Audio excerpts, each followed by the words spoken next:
Hello friends, I must begin by offering my sincerest apologies for the unexpected hiatus. It's been a while, 4 weeks to be exact, since our last historical journey together. I've been off the grid, immersing myself in a fascinating yet untold story that has taken me a bit longer to unravel. But I'm back now, ready to share another remarkable tale from the annals of history. So, let's set the stage. Picture the 1770s, a time of tumult and transformation. Amidst the chaos, we find our main character, an enslaved man with an unbreakable spirit and a dream that defied his circumstances. This man had a vision of becoming a shinobi, a covert agent or mercenary in feudal Japan, known for their skills in espionage, sabotage, guerrilla warfare, and assassinations. Today we delve into the riveting tale of this man's daring journey towards freedom and the pursuit of his extraordinary dream. Our protagonist, whom we'll call Zuri, was born into the cruel world of slavery in the southern United States. The year was 1763, and Zuri, like many others of his time, was destined for a life under the iron fist of oppression. Yet, even in the darkest hours, the human spirit finds a way to dream. And, for young Zuri, this dream would be sparked by the most unlikely of sources. While working at the bustling port of Charleston, Zuri crossed paths with an old Japanese sailor. This sailor, bearing the scars of countless voyages, was a well of stories that transcended continents and cultures. Among his tales were the legends of the Shinobi, covert agents from his homeland known for their skills in espionage, sabotage, and guerrilla warfare. These stories of silent warriors navigating the night, defying their enemies with cunning and stealth, ignited a spark within Zuri. He began to envision a life beyond the cotton fields, a life where he was not a captive but a free man, a shinobi. Every stolen moment became a chance for Zuri to immerse himself in these tales, to learn the ways of the shinobi. The sailor's stories became his escape, transporting him to a world where he could scale walls, vanish into shadows, and slip through the grasp of his oppressors. Despite the harsh realities of his existence, these stories granted him a sense of purpose, a beacon of hope in the face of despair. Through the sailor's tales, Zuri saw an opportunity to challenge his fate. He began to train in secret, molding his body and mind in the image of the shinobi. Every day, his determination grew stronger, his dream more vivid. The stories of the shinobi were no longer just tales told by an old sailor. They were Zuri's blueprint to freedom. Though bound by the chains of his time, Zuri harbored a dream that was as free as the wind itself. His journey was just beginning, and the path ahead was fraught with uncertainty. But in his heart, Zuri knew that he would rather die a shinobi than live a slave. Fate would have it that Zuri's path crossed again with the old Japanese sailor who saw his burning desire and decided to teach him the ways of the shinobi. In the quiet secrecy of night, under the watchful gaze of the silver moon, Zuri began his clandestine training. His lessons were intense and rigorous, testing the very limits of his endurance.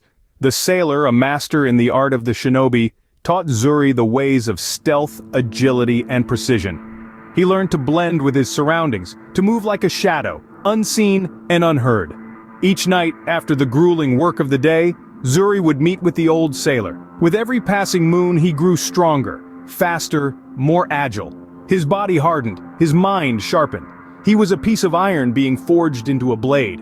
His training was not without its hurdles. There were nights of frustration, nights of exhaustion, nights where the weight of his chains felt heavier than ever. But Zuri pushed through. His desire for freedom, a beacon in the darkness, fueled his resolve. He was not just training his body, he was training his spirit, his will. The old sailor not only taught Zuri the physical aspects of being a shinobi, he also imparted the mental and philosophical teachings. Zuri learned to control his emotions, to let go of his anger and fear, to channel his energy into focus and determination. He learned the art of patience, the virtue of silence, the power of the unseen. As Zuri's skills grew, so did his confidence. He started to see a glimmer of hope, a chance at freedom. His transformation was remarkable. He was no longer just a slave, he was a shinobi, a shadow warrior. The shinobi training not only honed Zuri's physical skills, but also his mental might, fueling his desire for freedom. Through countless nights of perseverance and determination, Zuri was molded into a shinobi, a testament to the indomitable spirit of the human will. In the dead of night, under the cloak of his newfound shinobi skills, Zuri made his daring escape. The plantation was a fortress, designed to keep its inhabitants within its confines. With a heart pounding like a drum, Zuri crept through the shadows, evading the watchful eyes of the overseers. His every move was calculated, every breath measured. The training he had received was not in vain. He was a shinobi, a master of stealth and strategy, and tonight, he was putting these skills to the ultimate test. The moon was his guide, casting long shadows that Zuri used to his advantage. He moved like a phantom, a specter of the night. Each step he took was a step towards freedom, a step away from the life of torment and subjugation he had known. His journey was fraught with danger, but Zuri was undeterred. Fear was a luxury he could not afford. In the heart of the plantation he encountered a guard. His heart skipped a beat. But Zuri was a shinobi, a master of disguise and deception. Using a diversion technique, he lured the guard away, slipping past him unseen. It was a close call, but Zuri was one step closer to freedom. As he neared the edge of the plantation, the smell of the marshlands wafted through the air. It was a smell of decay, but to Zuri it smelled like freedom. Using his shinobi skills, he traversed the treacherous marshlands. His every move was a delicate dance between life and death, but Zuri danced with grace and precision. Finally, as the sun began to peek over the horizon, Zuri tasted the sweet nectar of freedom. He had escaped the chains that had bound him. He had defied the odds. His journey was far from over, but for the first time in his life, Zuri was free. Against all odds, Zuri broke the chains that bound him and tasted the sweet nectar of freedom. Despite his successful escape, freedom proved to be a fleeting dream for Zuri. The world outside the plantations was no safer for a runaway slave, even one with the stealth and skill of a shinobi. His freedom was not to last. Despite his best efforts to remain unseen and unheard, Zuri was eventually captured. His unique blend of African strength and Japanese stealth made him a formidable opponent, but the sheer number of his pursuers eventually wore him down.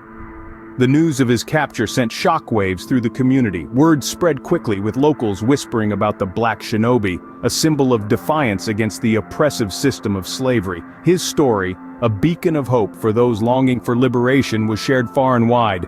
It was a tale that captured the imagination of many, a story of courage and resilience, of the fight for freedom against all odds. His capture was a public spectacle. His captors wanted to make an example out of him, to quell any thoughts of rebellion among the enslaved. But Zuri remained defiant till the end.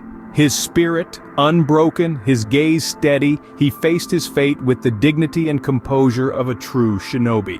His trial was swift, and the verdict, as expected, was guilty, the punishment severe and final. The gallows awaited him. The crowd that gathered to witness his execution was a sea of faces, some solemn, some curious, but all captivated by the tale of the Black Shinobi. In 1801, Zuri met a tragic end, hanged for his pursuit of freedom. His body may have been broken, but his spirit was not. His story, however, lived on, inspiring many and becoming a symbol of resistance. Zuri, the Black Shinobi, became a legend, a beacon of hope in the darkest of times, a testament to the unyielding human spirit that yearns for freedom, no matter the cost. Zuri's story, while tragic, is a testament to the indomitable human spirit. His journey from the shackles of slavery to the clandestine world of the shinobi is an echo of the triumph of courage over adversity. Zuri's story is not merely an individual's tale, but a narrative of a time when freedom was a hard-fought prize, a time that shaped the course of history. Stories like Zuri's enrich our understanding of the past, shedding light on the human capacity for resilience and adaptation. They allow us to gaze back through the lens of history and witness the extraordinary lengths to which individuals went in pursuit of liberty. In the face of overwhelming odds, Zuri's spirit never waned. His life, though marked by hardship and ended in tragedy, serves as a stark reminder of our shared human capacity for courage, determination, and hope. Although Zuri's life ended in tragedy, his spirit remains immortalized in the annals of history, a beacon of hope and resilience against the odds.